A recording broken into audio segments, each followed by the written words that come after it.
नमस्कार साथियों, जय भीम, जय संविधान, भारत माता की जय, जय श्री राम।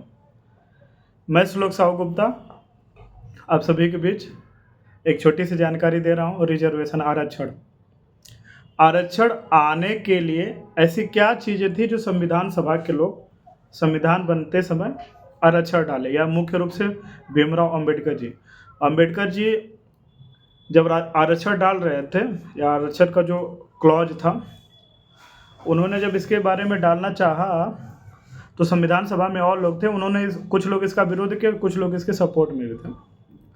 तो जो विरोध किए उन्हें अम्बेडकर जी ने जवाब दिया कि मैं संविधान सभा के ड्राफ्टिंग कमेटी से इस्तीफा दे देता हूँ, आप लोग संविधान बना लीजिए।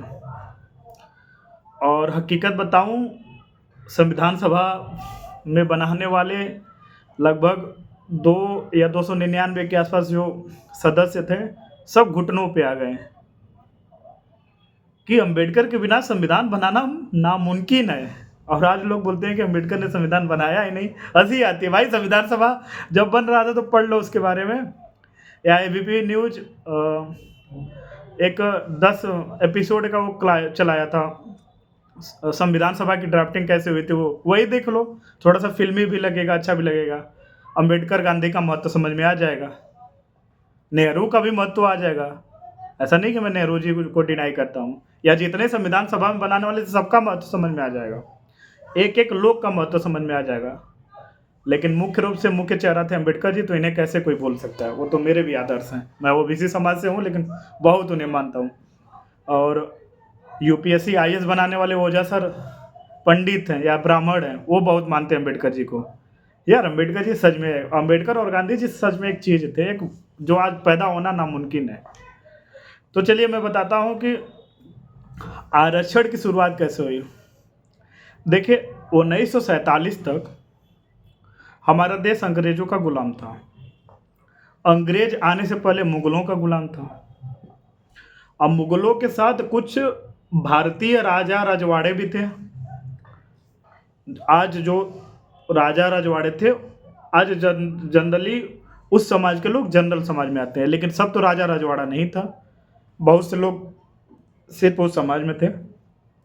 लेकिन अंग्रेजों की एक गलती थी कि उन्होंने जमींदारी प्रथा, रैयतवाड़ी प्रथा जैसे चीज़ों का एक शुरुआत कर दिया था, प्रचलन कर दिया था, जिसमें समाज में कुछ लोगों को, एक गांव में कुछ लोगों को जमीन का एक बहुत बड़ा हिस्सा उन्हें दे दिया जाता था कि ये आपकी ज़मीन है, आप इस पे फसल उगाइए, हमें लगान दीजिए। और थोड़ा थोड़ा ज़मीन अन्य समाज को लोगों को मिला था, तो उन्हें बहुत कम हिस्से में मिला था। इतिहास जहाँ तक यही कहता है। तो ऐसे में जो एससी एसटी समाज थे, जो आदिवासी समाज थे, दलित समाज थे, ओबीसी समाज था। ओबीसी के हिस्से तो फिर भी थोड़ा बहुत कुछ था, लेकिन एससी एसटी समाज के पास जमीन नाम की मतलब 1% या 2% कुछ नहीं था। मतलब जिसकी संख्या लगभग एससी एसटी का 30 से 40% है जनसंख्या के अनुसार, और उन्हें जमीन सिर्फ 1 से 2% है। सोचिए, 1 से 2% जमीन 30-40 लोग में बटेगा, तो उन्हें जमीन का क्या हिस्सा आएगा। इसलिए उनके यहाँ जमीन, भूखमरी, गरीबी, रोटी कपड़ा मकान की लड़ाई ज़्यादा थी। शिक्षा तो बहुत दूर की है, वो रोटी के लिए दूसरों के खेतों में काम करते थे, लेबर थे, मजदूर थे। उसके बाद भी उनका उत्थान नहीं हो पाया। रोटी तो ढंग से मिल ही नहीं पा रही थी, कपड़ा मकान तो अलग चीज़। आज भी बहुत से एससी एसटी समाज के हैं जिनके प्रति मेरी संवेदना है, जिन्हें ढंग से आज भी रोटी कपड़ा मकान नहीं मिल रहा है, जबकि देश को आज़ाद हुए 75 साल हो गए हैं। तो सर मानना चाहिए देश के कार्यपालिका और विधायिका को कि इन्होंने कुछ अच्छा बेहतर नहीं किया, नहीं तो 75 साल में हम कहाँ से कहाँ चले गए होते। चीन हमारे साथी है ना, बहुत आगे चला गया। तो अंबेडकर जी ने ये देखा कि उनका जो समाज है वो छुआछूत का शिकार पहले से ही है, एकदम सामाजिक रूप से वंचित समाज है, शोषित समाज। उसका शोषण किया जा रहा, पानी नहीं पीने दिया जा रहा, स्कूल में बैठने नहीं दिया जा रहा, जो कि अंबेडकर जी के भी साथ हुआ था। और उसे किसी भी सामाजिक चीज़ों में या उस समय मान लो कि एक प्रकार की जो सरकार रही होगी अंग्रेजों की सरकार, उनमें उनका रिप्रेजेंटेशन प्रतिनिधित्व एकदम कम है। विधायिका उस समय सरपंच वगैरह जैसी चीज़ों में उनका प्रेजेंटेशन रिप्रेजेंटेशन एकदम कम है या ना के बराबर है। तो उन्होंने कहा कि जब 1950 में संविधान लागू हो जाएगा तो कोई इतना बड़ा तो दिलदार नहीं होगा कि चल SC ST या OBC वालों तुम्हें कुछ थोड़ा सा रिजर्वेशन दे देते हैं, या थोड़ा सा तुम्हें कुछ ऐसा दे देते हैं कि तुम भी अपने बच्चों को पढ़ा लिखा दोगे, थोड़ा सा जीने खाने लायक हो जाओगे, रोटी कपड़ा मकान दवा जैसे हेल्थ सुविधाएं पूरी हो जाएगी। उन्हें पता था नहीं होगा, इसलिए उन्होंने कहा कि मुझे मेरा समाज या दलित SC ST समाज बहुत पिछड़ा है और इन्हें कम से कम कुछ ऐसी चीज़ें मिलना चाहिए सरकार द्वारा, संविधान द्वारा कुछ ऐसा उन्हें विशेष अधिकार मिलना चाहिए जिससे वो मुख्य धारा में आने की कोशिश करें। मुख्य धारा में नहीं आए हैं, मुख्य धारा में आने की कोशिश करें, शब्द मेरा याद करिए। मुख्य धारा तो बहुत चीज़ है। आज समाज या एक जनरली लोगों का ये स्तर है तो दलित का आर्थिक स्थिति का ये स्तर है। मैं इसे नफरत या फिर किसी एक क्लास को ऊपर नीचे नहीं बता रहा हूँ, वास्तविकता है। बहुतों लोगों का गांव घर में 3-3 बीघे में खेत है और आज भी दलित समाज के लोग आधे हिस्से में या एक तो 2 रूम बना के या एक तो झोपड़ी लगा के रह रहे हैं। वास्तविकता इसे कोई झुठला नहीं सकेगा, और जो झुठलाएगा चले, मैं उसके साथ उसका गांव घूमना चाहता हूँ। और उसके गांव में अगर विकास हो भी गया तो और भी गांव हैं और भी लोग हैं। खैर गरीबी हर जगह है, लेकिन दलित SC ST क्लास की गरीबी बहुत थी। जहाँ 100 में से 90 गरीब हैं, 100 में से 90 को रोटी कपड़ा मकान नहीं मिल रहा है।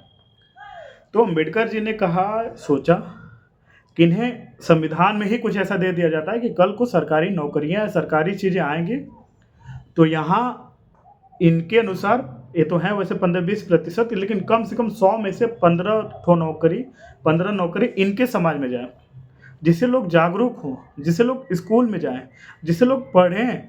स्कूल में ही जाएंगे तो सरकारी नौकरी नहीं, कम से कम प्राइवेट में अपना हाथ आजमाएंगे, प्राइवेट में कुछ बेहतर करने की कोशिश करेंगे, इन्हें रोटी कपड़ा मकान भी मिलेगा।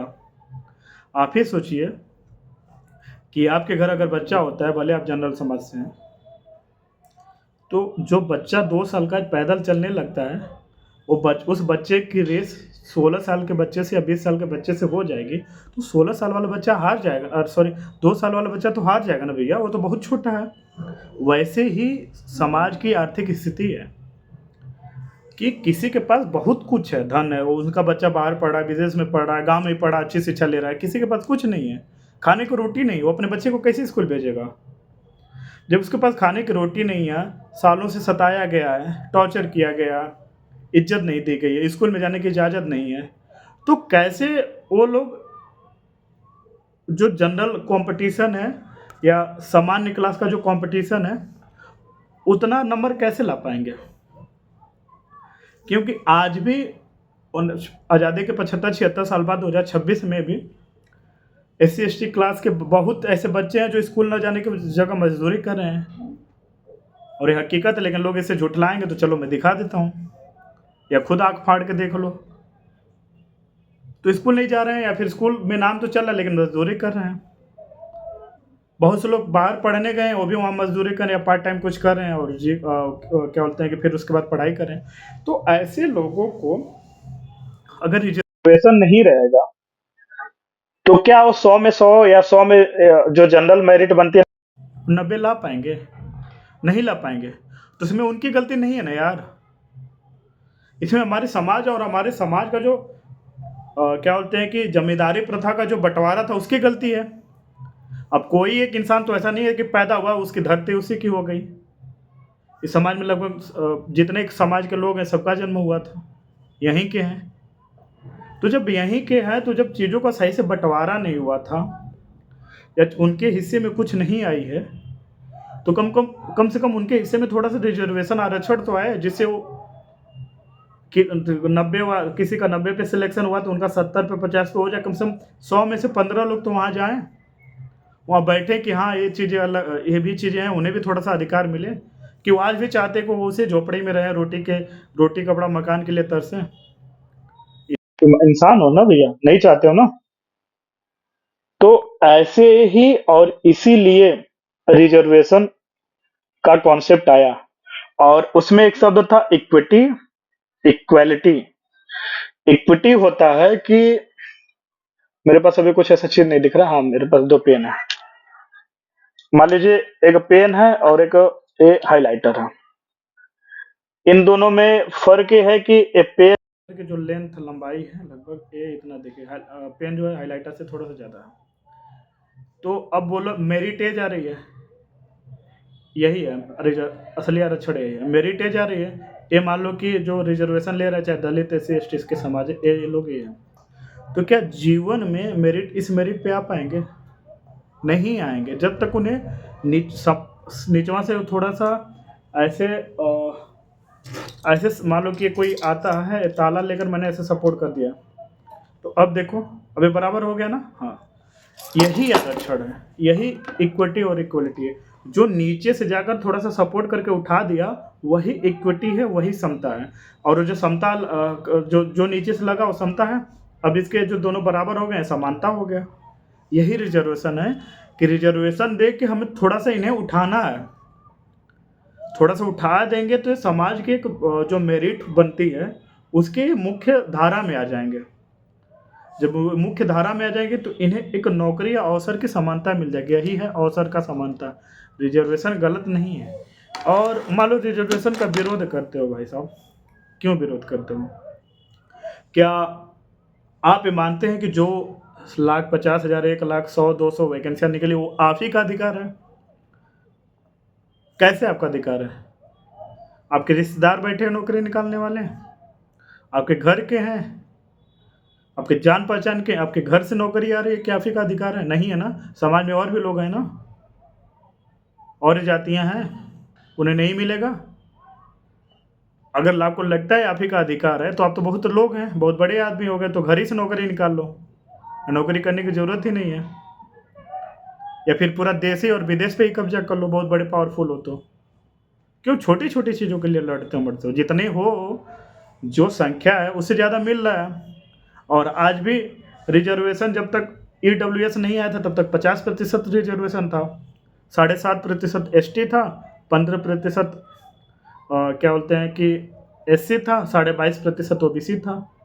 ये दोनों को मिलाकर 50% हुआ। 10% EWS है, 60% हुआ। 40% तो ओपन वैकेंसी है, जाओ ना 10% EWS भी ले लो और 40% ओपन भी ले लो, 50% तो मिल गया। कम है? वहाँ भी तो नहीं 50% ले पा रहे हो EWS को छोड़कर। EWS से ज़्यादा हाई मेरिट OBC जा रही है, वहाँ सर में नहीं आ रही है कि OBC वाले EWS से ज़्यादा मेरिट ला रहे हैं। जैसे SC ST वालों को बोलते हो कि -40 पे डॉक्टर का एडमिशन होगा, ये हमारे इसका एकलव्य मॉडल रेसिडेंशियल स्कूल का मेरिट प्री का रिजल्ट आया था नर्सिंग का, -13 पे गई है, -13 पे गई है। वहाँ सर में नहीं आ रहा है, EWS का -13 पे रिजल्ट जा रहा है, तो OBC का 4 पे गया था और EWS का -13 पे। 4 और -13 में 17 का अंतर होता है। 100 नंबर के क्वेश्चन में 17 का अंतर आ गया, ये शर्म की बात नहीं है। तो आपको जब अपना लाभ दिख रहा है तब कोई वहाँ लॉजिक नहीं है, कोई प्रिंसिपल नहीं है, कोई सिद्धांत नहीं है, कोई सामाजिक न्याय का सिद्धांत नहीं है, और जहाँ तो कोई समाज का चिंता नहीं है। अब जो -13 वाले जाएंगे नर्स बनेंगे, वो एक इंजेक्शन ढंग का लगा पाएंगे? नहीं लगा पाएंगे ना। जैसे SC ST वाले नहीं डॉक्टर बन सकते, तब तो EWS वाले भी नहीं बन सकते। तो कुछ चीज़ें बनने न बनने लेकिन सबका अधिकार होता है। और कुछ चीज़ें नौकरी जो होती है भले मेरिट कम जाती है लेकिन लास्ट में वहाँ ट्रेनिंग दी जाती है, उसकी पढ़ाई होती है। पैरामिलिट्री या फिर जो अन्य चीज़ें सरकारी अब IS UPSC की ही होती है। UPSC में किसी का कम मेरिट चला गया, SC ST OBC जो भी हो, EWS, मैं EWS का पक्ष लेता हूँ, जनरल से कम गया, तो जनरल में जो EWS है वहाँ जो जाकर 1.5-2 साल का लबासना में ट्रेनिंग कर रहा है, उसके बाद जो फील्ड ट्रेनिंग कर रहा है वो सीख रहा है ना। किसी पर की दबिया भी पढ़ा कर तो तोड़ता बनाओगे। इसलिए रिजर्वेशन सबके लिए बेहतर है। रिजर्वेशन के लिए लड़ो मत। अगर हो क्षमतावान तो जो ओपन वैकेंसी अभी बची है 40%, उसमें अपनी क्षमता दिखाओ। चाहते क्या हो कि आप ही के घर डॉक्टर, इंजीनियर, IAS और प्रधानमंत्री, मुख्यमंत्री सब रहे हैं, और एक 80-85% जो समाज है वहाँ क्या बोलते हैं सिर्फ लोग सफाई कर्मी ही रहे या लेबर रहे? इतनी नीच आप सोच रहे हैं?